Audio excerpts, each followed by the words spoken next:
Yes, we are here. Good morning. Welcome. So I might just give people another couple minutes to get settled in. I'm Susan Fessenden, and I'm just going to be facilitating the presentation today. So I think I'm just going to talk a little bit about Keith for a minute as we're waiting for more attendees to show up. So Keith is our in-house soil moisture scientist, and he's here to share some basics on field installation for the Hydroprobe.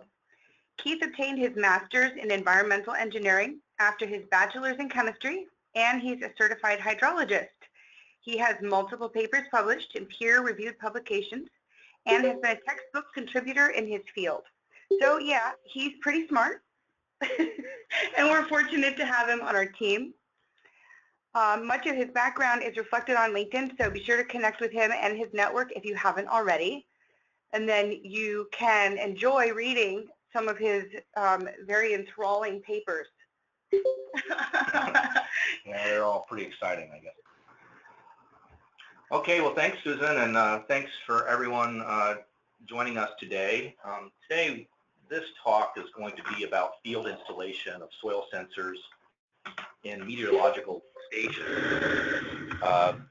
And then we're going to talk a little bit about, best management practices for installing the probes, how soil morphology can influence soil moisture data, and then we're going to talk about surge protection and how to protect a meteorological station from lightning and surges. So let's get started. So before going into the field, the first thing you want to do is have all of the probes, all of the hydroprobes with their own unique STI-12 address. And that can be done in transparent mode, or you might have a logger program that can do that. And then also you want to take a reading in water before you go into the field and look at the real dielectric constant of water, which should be about 80. And that parameter is easy to get to. It's on the M parameter set in the STI-12. It's the 6th parameter, so it's pretty easy to find. Pretty easy to do to check that, and that'll identify any measurement problems with the probe. You want to make sure that the cable is labeled. You can label both ends. That's always helpful. You don't want to get the probes mixed up when you're going into the field. And also, it's a good idea to write down the serial numbers of the probes. The serial number is printed on the label, but you can also obtain that from the I command in STI-12. And so here's a basic checklist of what you would need before you go into the field. You don't always need these things, but this is just a general guide. You want to take a Munsell color book. That's always helpful to identify the color of the horizons. So a lot of times, the soil properties, will change, but also the color of the soil change too. So it might be a good idea to document that. Toe tags they're very handy to tie onto the ends of the sensors for labeling purposes. A water bottle to squirt your hands off. It's going to get dirty. If you want to take a note, you want to have a way to clean off your hands. And it's also good to take a handheld voltmeter and marker flags so that you can mark the exact location of where the probes are going into the soil. And site selection. So there's a lot of criteria for having a good site selection. You want to make sure that a lot of things that you want to be mindful of. For example, where the plow zone is. You don't want the soil probes to be plowed or ran over by a tractor. One important one useful tool that's offered by the U.S. Department of Agriculture is Web Soil Survey. It's a free link there that offers free soil survey information for your particular area. In general, though, your site selection, you need to be mindful of what we call an ET regime, and that's typically where the soil moisture would be representative of the area around it. So, for example, in agriculture, two different crops or two different crops of the same age different soil types. Those are two different irrigation or two different ET regimes to be mindful of. So if you're measuring soil moisture in one of these regimes, it may not represent an area adjacent to that with a different soil type or different crop. You want to take wetlands into consideration. And also one thing they take into consideration is the distance between the hole and the logger. If you order probes with 25 feet of cable, you don't want to put the logger 50 feet away. Otherwise, you'll be moving the probes or moving the logger. A couple of precautions. Don't fall in the hole. Watch out for cable and trip hazards. You know, sometimes before the installation is complete, you'll have the cable draped across the ground. Shovels and rakes, don't leave them laying on the ground. You could step on them and they could come up and fly and hit you in the face. Protect from sun, rain, and the elements. Wild animal considerations. You know, one time I got chased by a swarm of angry bees. Careful with augers. They can be, the mufflers can be hot. They're heavy to work with. So you want to prepare the hole, and so you want to. It's also good. It's a good idea to put the dirt that came out of the hole back into the hole the way it came. If you could flatten out a cardboard box, that's, you know, cardboard boxes are easy to get a hold of and easily to dispose of, and you can pile the dirt that came out of the hole onto a cardboard box, so you can put the dirt back into the hole the way it came out. Typically, you don't need to worry about calibration of the probe. Probes are pre-calibrated. We have some papers on that if you have any questions about the calibration. And of course, you can dig the hole with a spade, post hole digger, motorized augers can be rented fairly cheaply, or a backhoe. Let's move on to installation of the hydroprobe. So when you're installing the hydroprobe, it's important to of course, prepare the soil, and you can use a trowel or a knife to smooth or make a really smooth surface to install the hydroprobe into the soil. It's good. It's important to have full contact with the soil and the probe. And so you want to get this base plate here flush against the wall, and you can do that with a trowel. Any obstacles or any air gaps in between the tines are going to affect the reading. So that's going to influence, the air gaps are going to be signal averaged into the reading. And again, don't forget to document the depth and the address of the probe as you go.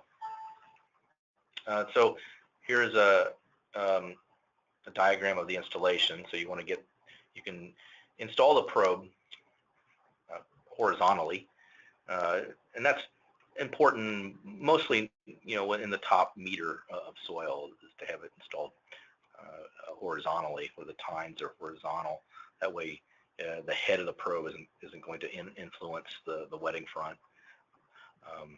And then you can dip the cable. You can, as you're filling in the hole, you can make the cable come downward. That way, in case the cable is wicking water, it doesn't wick the water or conduct the water to where the measurement's taking place. You want to avoid sticking the probe into the bottom of the pit. The bottom of the pit, the bottom of the hole here is where a lot of the soil falls in, and it's a place in the pit where it's disturbed, and you know, this could compromise you know, some of your data. Or you could get good data this way. For example, if the hole, or if you had a borehole over a meter deep, you know, several meters deep, there may not be another way to get the probe into the ground other than to have it go vertical like this. But I think if possible, you want to get it into the side horizontally, and that makes more of a difference in the top meter of the soil. And so I just want to say a few words about disturbed soil versus undisturbed soil. The hydrological properties are changed quite a bit when the soil is disturbed and dug out of the hole and put back in. The porosity changes, the tortuosity changes. That's how how much void space there is in the soil, how the soil conducts water actually changes. The head structures changes, the hydraulic conductivity changes, where saturation occurs can also change. So you just want to be mindful of how, it's almost like a different soil. The hydrological properties of a disturbed soil are very different than the undisturbed soil.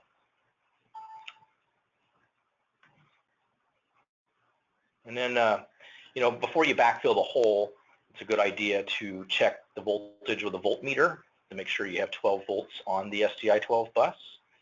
And then also right before you backfill the hole, you want to go over to your data logger and go into transparent mode and take a reading from each probe. Some data loggers have a current readings button on it built in, so that would make it a little easier. But you just want to make sure that all of the data is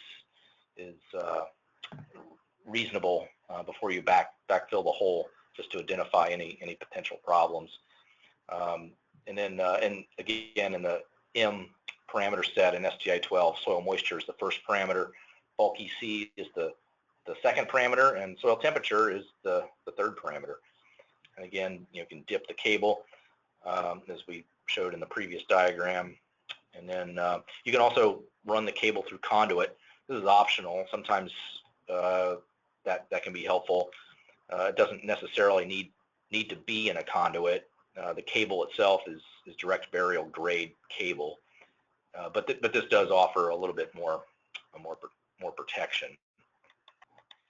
Okay, so when you backfill the hole, it's important to put the dirt back in the hole the way it came out. About every foot or so, you can, or every 20 centimeters or so, you can pack the soil down with your feet, or a 2x4 piece of wood works pretty good. And you want to be careful not to knock the probe out of place, particularly if you take a shovel full of dirt and throw it into the hole. It could hook onto the cable or get the cable and yank the probe out. So you just want to be careful not to dislodge the probe after it's in the hole.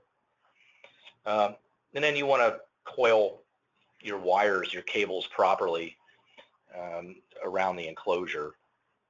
And then don't do this. This is a mess. And this can also cause shorts, and if you have any analog sensors, you can get some stray signals that can influence data. So you always want to make sure you have a nice clean box, use zip ties, coil the cables. It's very important. And then are there any questions now? Okay, so we see one question here.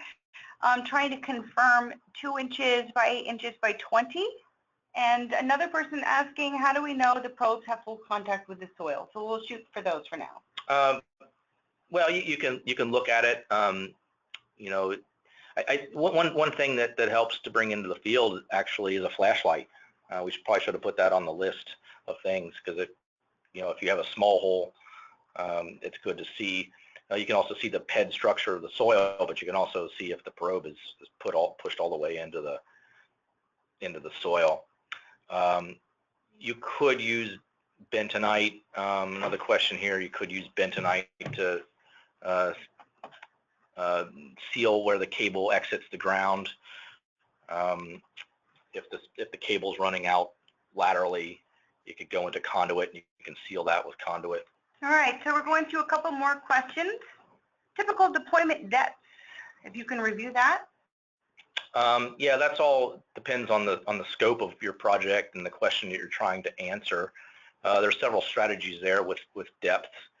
If it's an irrigation scheduling application, you could have several probes in the root zone and one below the root zone. Of course, the one below the root zone is going to tell you how much water is draining downward. You can schedule irrigation appropriately. If it's a wetland study or a forest soil study, or for some other application, you could identify the horizons of the soil with the Munsell color book and put a probe in each horizon. The horizon of the soil is also can influence the specific hydrological properties at that depth. Okay. How about this question about the vertical insertion and why that is not the best way to go? It makes more of a difference near the surface. It could influence the wetting front. So after a rain event or an irrigation event, as the water is moving down the soil column, first of all, it's moving downward in an area where the soil is disturbed. It's not in. It's the soil above where you're taking a measurement isn't native, isn't in an undisturbed bed. And also the water could be conducted or wicked down the cable. Do you recommend using bentonite for covering the hole? Any thoughts on that? I think your bentonite would probably be good for where the cable exits the soil as it comes up above the ground, but I wouldn't use bentonite in the soil in the area directly above where the soil profile is. The hydroprobe is not a sense, it's a discrete sensor, so the tines are going to go into the undisturbed soil. So I don't think, other than securing the conduit, I don't think you would need bentonite. Okay. Here's a good one. Someone wants to know, how do you get the average settling time of the soil after the probe is installed? Just on average, it's a good estimate. Yeah, that's a good point. The head of the probe and the cable of the probe are going to be in the soil column at the place where the soil is disturbed, and that soil will settle over time. And wetting events and over time will settle that soil. It all depends, and we've seen some data where it settles over a period of weeks, but we've also seen other situations where it's taken up to a year. Wow. There really hasn't been any paper published on settling of soil. We've got a couple papers about it that I can share, but that there really hasn't been a lot of work done about that. Okay. Coiling the cable and the DL box? Yeah, again, you want to, if you have excess cable, you want to coil it and use zip ties to secure it, or you could cut it. We're looking at the one regarding the sandy and hard soil in the Middle East. How are you? What's your advice for them in installing the hydroprobe? Different types of soil. Yeah, sometimes. So the tines of the hydroprobe are pretty pointy and pretty strong. You're not, it's unlikely that you're going to bend them. But there are going to be dry soils that are very packed. It's going to be difficult to get in there. You could, of course, use brute strength, but you could also get a lever and with a shovel and a lever and then push on the head and push it in. You want to avoid pounding on it, but you could make a fixture as a lever to push it in. Okay, so I think that's as many as we can answer right now. So again, we have just 2 more sections of this webinar today, and we'll pause 2 more times to answer 2 or 3 questions. Anything that we don't get to, reach out to us, or we'll reach out to you and we'll make sure you're covered. All right, Keith, go for it. Okay, so here's some considerations to take into account and things in the soil that can affect the soil moisture. And of course, the pedology and the ped structure of the soil is one thing. Hard pans, aquatards, and perched water, bioturbation, and capillary rise. So I'm going to talk about each one of these items.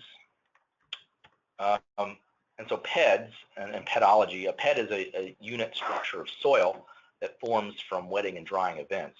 And PEDs in soil, it defines the water flow and the flow path. And there's different kinds of PEDs depending on the type of soil. You've got prismatic, you've got blocky. This photograph down here, it's a pretty good illustration of prismatic PEDs. Here's another photograph of a PED. They can be baseball size up to a size of a football. And water basically flows around the PEDs and then seeps in after a wetting front.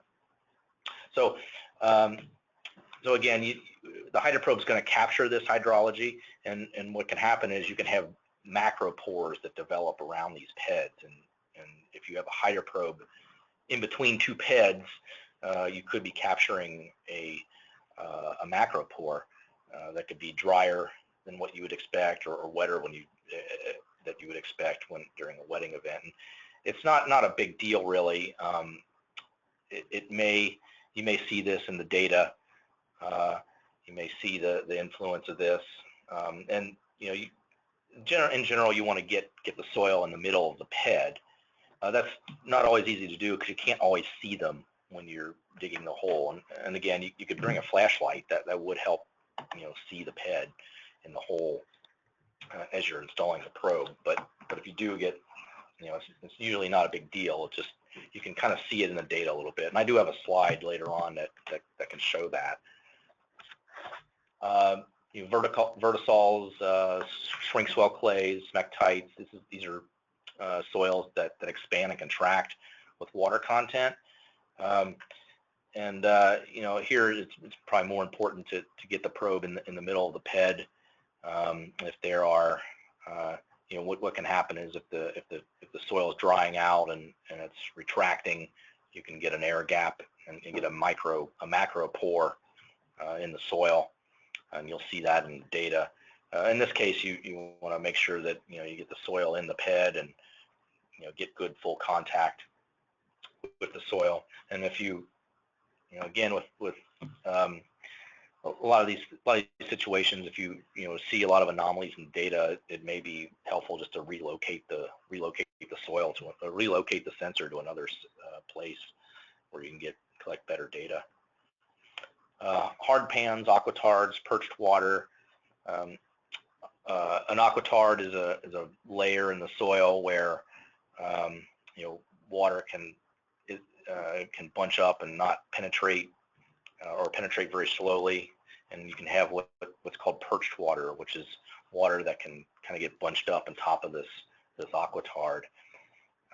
And then you can have hard pans, which is a layer of soil that has a higher bulk density and different hydrological properties, and water will flow through a hard pan much slower than it would other kinds of soil that may be around it. Hard pans developed from wind-blown material and dust over time. They just develop in the soil, and the typical thickness of a hard pan is 5 to 10 centimeters, and the soil below it may be different and have different hydrological properties.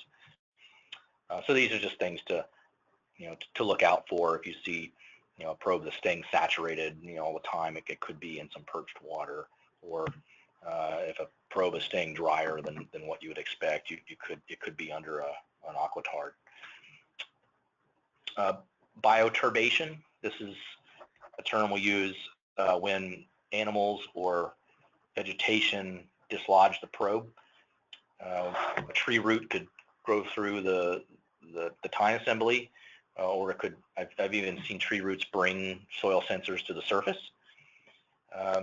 And in that case, you want to relocate the probe, put the probe back in and get good contact with the soil.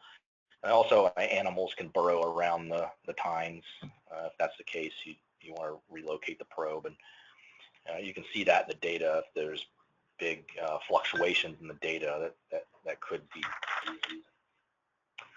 capillary rise. So in soil, you have the unsaturated zone, and you have the aquifer that's underneath it.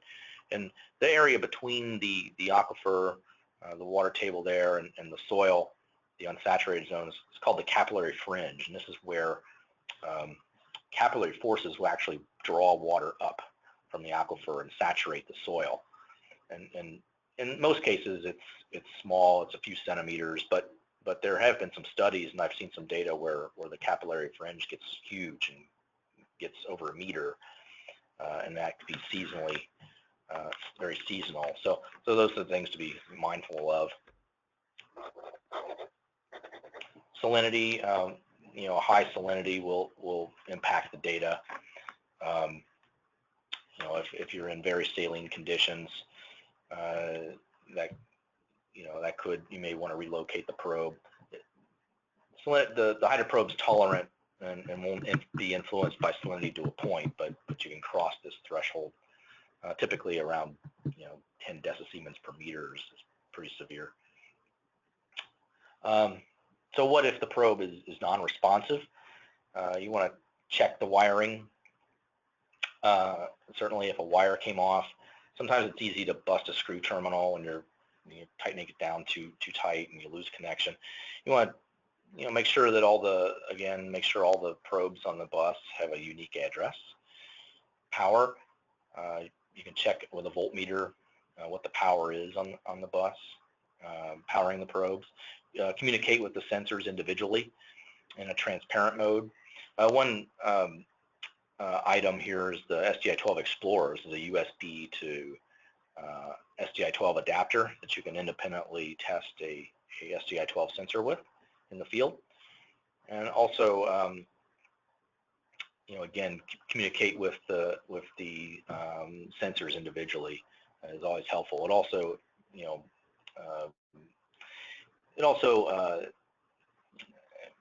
helps identify other problems with the data acquisition. So let's look at some data. This here is a typical soil hydrograph. This is a very clay-rich soil, and it's about a month's worth of data. Here we have the green, which is the 10 centimeters. The blue is at 20 centimeters, and we have the deeper depth, which is 30 centimeters. And again, this is a clay-rich soil. In some of these cases, there's a PED development, so the PEDs are very developed, and we have flow paths around the PEDs, and that's the reason why the data may look a little spiky, is because the tine assembly is probably in between two PEDs and capturing that flow path. But here we have some rain events here. So here we have a rain event, and then the 10 centimeters sensor responds to that and then dries out. The deeper depths here are not responding. That's because the water hasn't made it down to that depth before ET starts taking the water out and it starts being removed. The soil above this sensor here at 20 centimeters has not reached that field capacity yet. And then with these rain events here, we finally see the sensor at 20 centimeters start to wet up. And again, this here could be the pedological influence here, why this is dipping down. One way to guess the field capacity is to look at the soil moisture of the sensor above it. When above the sensor, that's when the moisture starts to go up. And in this case, it looks like the field capacity here is right around 35%. And then we have some more rain events here, and then the deeper depth, sensor at 30 centimeters starts to see the wetting front as it moves down. So let's move on to the next. So here we have another soil hydrograph. Here we have two locations, and these locations are about 20 meters apart. They're both connected to the same data logger. At the bottom here we have our rain events, and so we have a south and an east profile.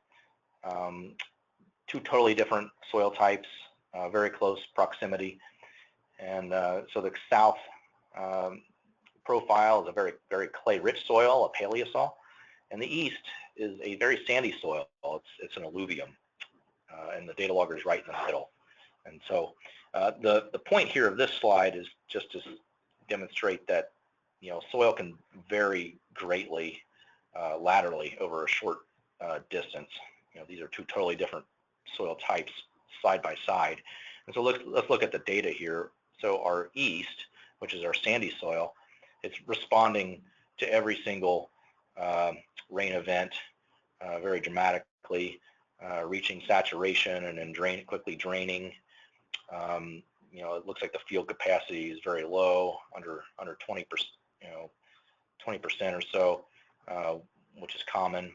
And then at 33 centimeters, it's pretty much staying saturated, and this is telling me that it's being influenced by the stream or capillary rise, staying saturated. Here, the other profile, the south, which is a clay-rich soil, and we see the 20 centimeters here responding to the rain events, but it's you know, the response isn't dramatic, and it's staying a lot wetter, so it has a much higher field capacity. And then you know, at the deeper depths, we see a seasonal increase in soil moisture. And so we can take some more. We can take maybe one question, and then we have to move on to the last section. I actually have 3 so far. So one is going back to the previous section. Paul wanted to know, are there any soil types that the hydroprobe is known to not work with? What's problematic? Yeah, that's a good question. The hydroprobe can work in any soil. There is a general calibration that works for most soils. You know, from our experience, like 99% of the soils, it's going to, our general calibration is going to work well. If you, and that brings up the question of a custom calibration. At some point, not all soils are going to work with our factory calibration. So at that point, then you would need a custom calibration. But with a custom calibration, it would work in any soil. Can you put it in concrete? Yes. We have had a couple studies where we've had it in concrete. The dielectric permittivity of concrete is similar to that of soil, so you can get, you know, a good data set in concrete. The thing is about concrete, though, is it's not going to conduct water the way sand would, and it's not going to retain water, very much water. So, in other words, the concrete could get so dry that it's just not wet enough for the hydroprobe to respond to. So, all right. Well, that was just for me. I was curious. Okay. Sean asked about soil drainage in the pit from that first section. And so I just want to make sure that how I answered him is correct. He said, I assume that good drainage would be needed in the hole where you're installing the hydroprobe, so water won't pool at the bottom. But I, in my answer, said, yes, that's another reason why you want to install it on the side of the wall of the pit. Is there anything else you would add to that? Yeah, you can install it, horizontally in the wall of the pit, and then backfill the hole. And that's important to, again, that's the reason why we're putting the soil back into the hole the way it came and packing it down as you go to help mimic that or undisturbed condition or to have the soil reach that equilibrium quickly and minimize the disturbance of that area that you're trying to measure. One more regarding the settling time again. Does soil temperature measurement need to settle? I want to say need time to settle. I want to say no. The soil temperature is less dependent on the hydrology and the soil compaction and things like that. So it shouldn't. There are some influences. So going back to Charles's question, he's referring to the data that you were talking about with his question about the 10 centimeters and the jump with the 20-meter drop. Yeah, I mean the water. This one, he noticed a 10 centimeter jump. Oh, at the same time as a 20-meter drop. Yeah, I think that this here is just the pit, like a macro pore, an influence of a macro pore. Okay. Is what I believe that is the result of. Okay, interesting. Thank you. All right, we are going to go ahead and move on. Okay, well, let's move on to this last section. And lightning, you know, it's the leading cause of issues of electronics in the field. And what we want to say is that it's important to protect your station from lightning both above ground and below ground in a permanently installed meteorological station. And so we have some recommendations on this, and we've done a lot of research on this over the years. So I just want to share some learnings with everybody on this. And so here's a couple quick facts about lightning. The average lightning bolt is 3 kilometers, lasting 30 microseconds. 10 to the 13th watts. It can be hot, 25,000 degrees C.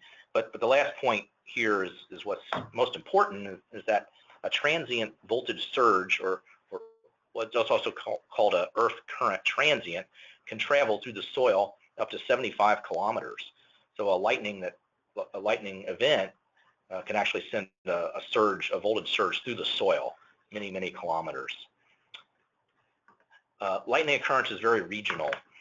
So obviously the lightning protection on a meteorological station on the Olympic Peninsula is going to be different than what you would have in South Florida here. And so you want to take your geographic location into consideration.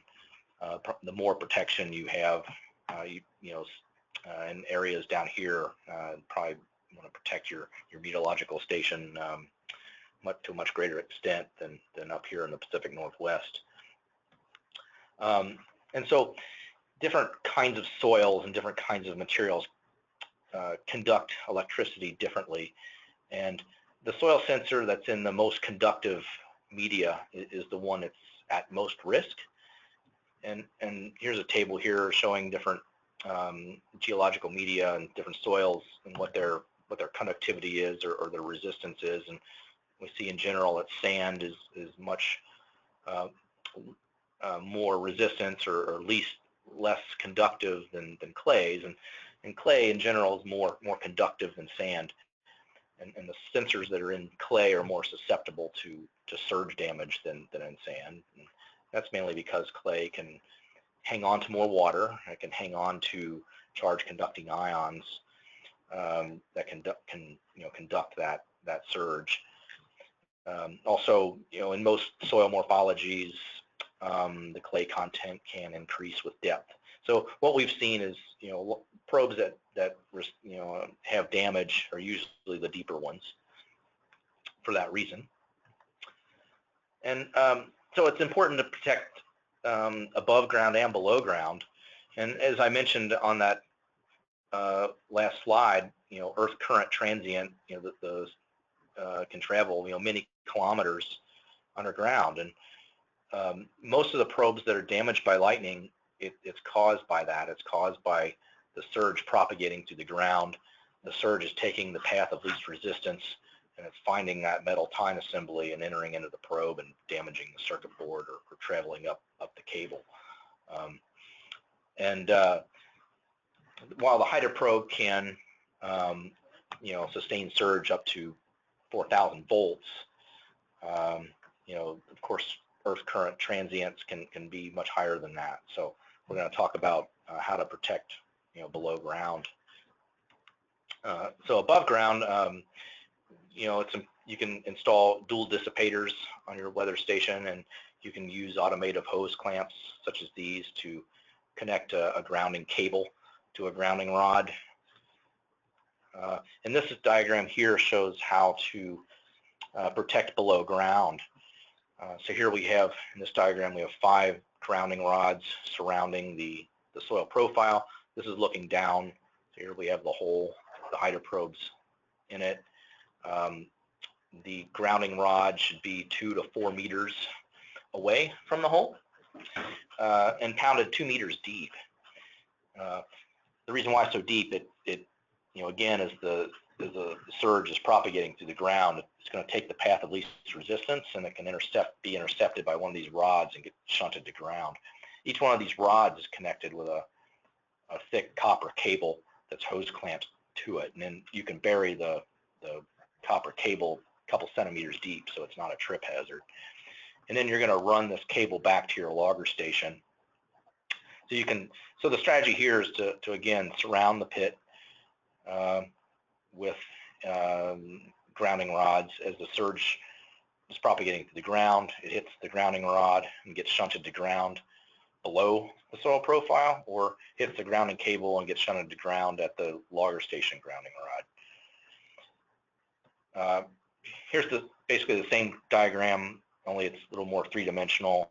Again, here's your grounding rods connected to the grounding cable, buried several centimeters deep, and then you can run this cable back to your logger station with the with the cables to the soil sensors.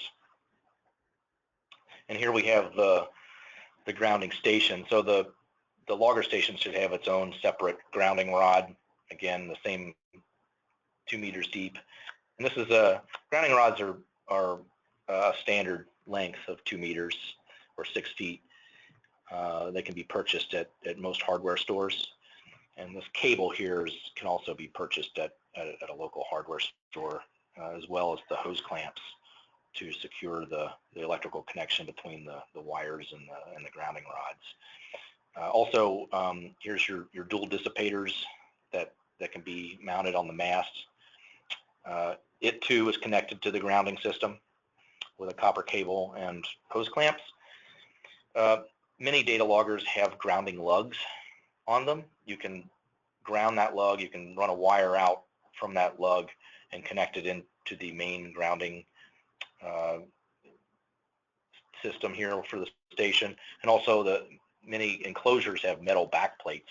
You can also electrically connect the back plate of the enclosure to the grounding system. And so here's just a slide. Here's a picture of pounding a grounding rod into the ground there. And another question here. So yeah, so you want to have them. It's important to have them not too close, but not too far away. So 2 to 4 meters is recommended. If you have them too close, it could potentially influence the hydrology. If you have them too far away, it could affect how effective it is. So, and one tool here that you could purchase if you're installing lots of soil sensors. This is an earth ground tester that could be used to test the grounding system of your station. If you're installing lots of meteorological stations in one of those areas that's very lightning prone, it might be a good investment. And then finally, we spend a lot of time talking about soil sensors and preparing the profile. I just want to say a few words about data acquisition. This is the latest technology in data acquisition. This is called the E-Tracker, and it is a cellular gateway. It can be connected to 62 soil sensors, as well as rain gauges and other analog sensors, and all that data is transmitted right to the cloud. It's not a data logger. There is data logger backup, but it's a very efficient data acquisition package available from Stevens Water. And also, and here's a screenshot of the dashboard where you can customize the dashboard, set alarms, download data, lots of features. Perfect. Perfect. And okay, so we got a few more questions in. Thank you so much, Keith. And we are running a little long. Hopefully you guys don't mind, since it's such good stuff Keith is serving up here. One of the questions going back, we actually had 2 questions that were identical, but regarding 2 different types of soil. So Abdallah wants to know regarding sandy conditions in the Middle East, and another gentleman asked about the same issue with extremely hard soil. So when you're inserting HydroProbe, sometimes you have to reinstall it, and so they're concerned about air gaps. Like, is there some sort of trick to make sure that it's going to be in there securely and no air gaps to throw off the reading? Well, one method is to take a knife or a trowel and smooth the wall of the hole, so you get a flush, so that the base plate or the ground plane of the probe is just completely flush with the wall of the hole, and so you can flatten the flatter you get the wall of the pit, the easier that is, the better the connection, the better the contact between the probe and the soil. Okay, great. Kenneth wanted to know about initial setup differences for the analog probes. Do you have anything to say on that? Well, yeah, with the analog HydroProbe, all of this is relevant, and all of this is very similar. The only difference is with the testing of the probe and the acquisition of the data from the probe. With the analog probe, instead of sending in an STI-12 command to get the current readings, you could take the readings of the voltmeter and then process the voltage in one of two programs that we have. If you had a lot of analog hydroprobes, you could get a product called a data reader, and then with the data reader you can get flying leads that come out of it, and then with little alligator clips, and then clip onto the wires of the analog probe and then hit a button to get a current reading. Okay, great. We have a lot of good questions coming in. Another question was, do you have a recommended measurement regime, so hourly or minute intervals for taking the readings? And then do you like using an hourly average or taking the median? That's a good question. Most water and soil, while the water and soil is not moving particularly fast, and a common logging interval would be every 15 minutes to every hour. If you log every 15 minutes to every hour, you can capture almost any wetting events, drying events. Most things can be captured on an hourly basis, or every 15 minutes, or something in between there, every 30 minutes. As far as averaging, that might not be a bad idea. I mean, if you're in one of those kinds of soils where there's heavy, big PED development, where you're seeing, a lot of macro pores and things like that, you could average the data, and it could smooth it out a little bit. One thing about averaging is that could draw more power from your logger, so there could be some power considerations because your logger has to do more work. Yeah, so okay. Any other? Yeah, actually, I think, if people want to drop off, they can, but I'm just going to go ahead and ask the questions they're asking. Okay. So another question that I think is really great that I want us to definitely touch on is, does Stevens Water have experience using or installing the soil sensors for use in leak detection under landfill liners? Now, something that I think is really cool is we had a project in which we were asked to use the hydroprobe to detect the change in conductivity to alert them that there was an oil leak in a pipeline. And so I thought that was really cool. This product ends up being the hero. I'm assuming it would also work with this application? Yeah, we've had a number of applications for leak detection, particularly under liners. And there's, in fact, you can not only look at the soil moisture, but you can also look at the bulk EC. In some situations, the water that's in a landfill or something can be very saline, and you can detect it not only with the moisture, but looking at the increase in bulk electrical conductivity could also be an indicator. Great, thank you. How would someone know if they have that really crazy, unique soil type where they would need custom calibration?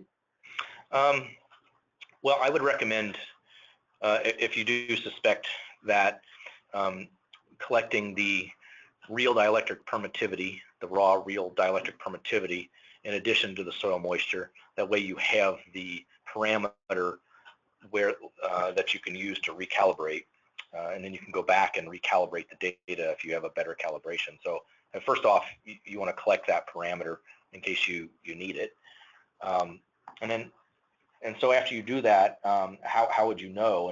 And I would recommend just you could validate the data, and how you would do that is one way to do that is to get a soil core in the field and make sure you have a hydroprobe data that relates to that core on that particular day, or take one of our portable units and get the dielectric permittivities of that core in the field.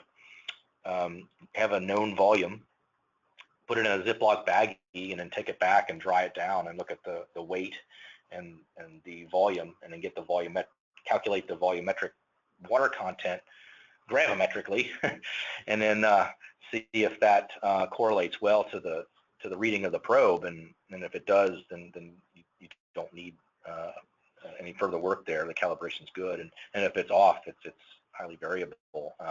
You can collect more data and then recurve fit another calibration. And you can always call Keith.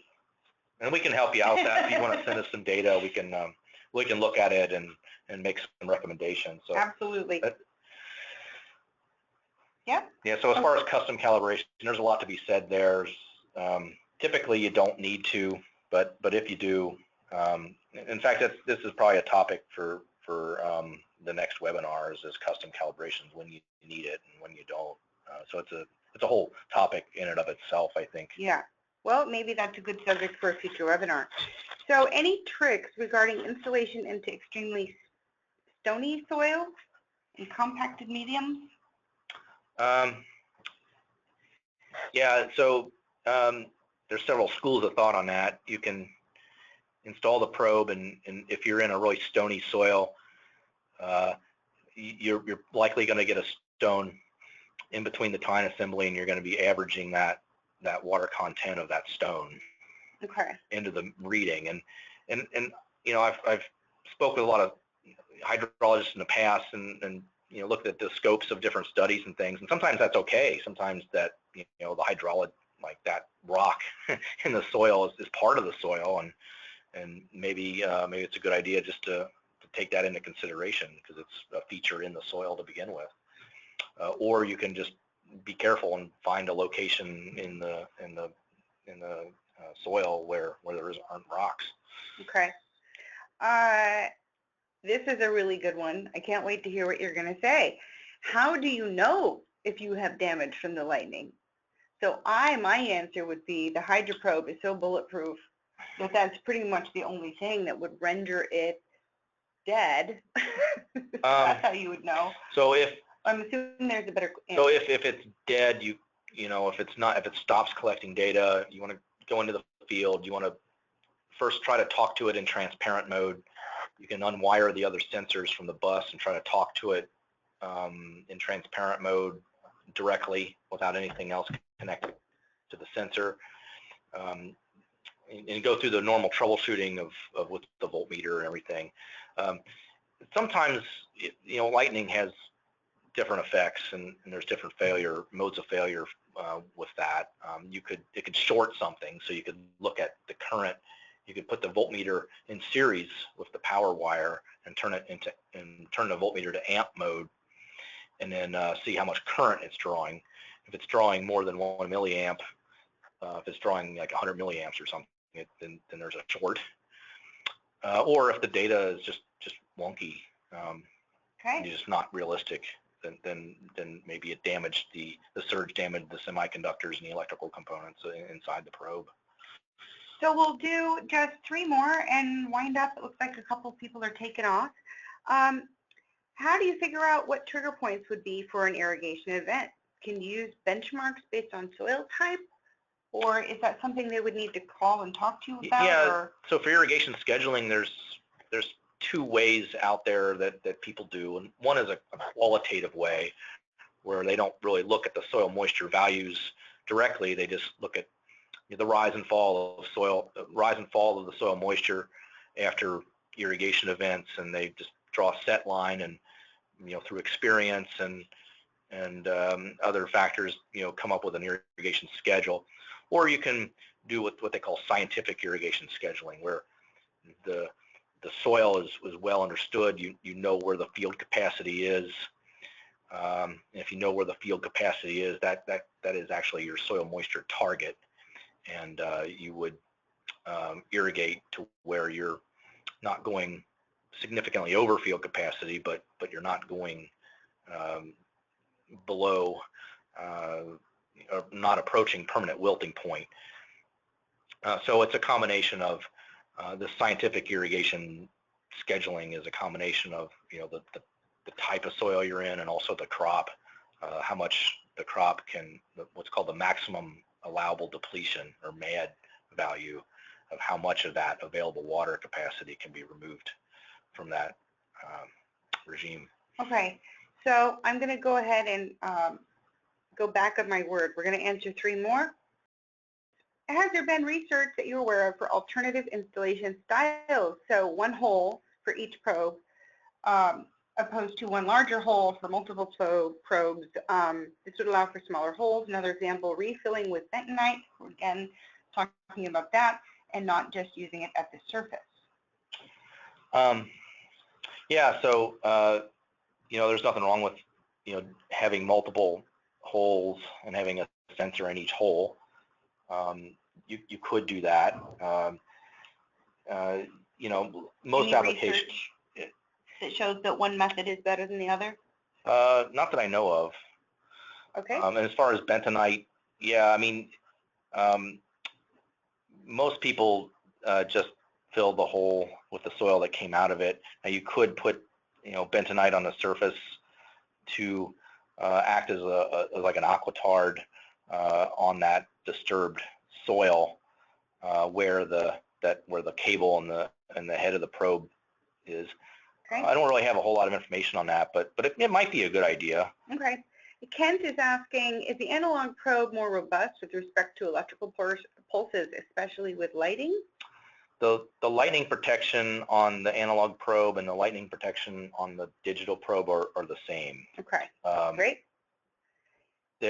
However, there are fewer, there's not a microprocessor in the analog probe, so there's less things that can get damaged in the analog probe, but the actual surge protection itself is the way it's rigged inside of the housing is the same. Okay.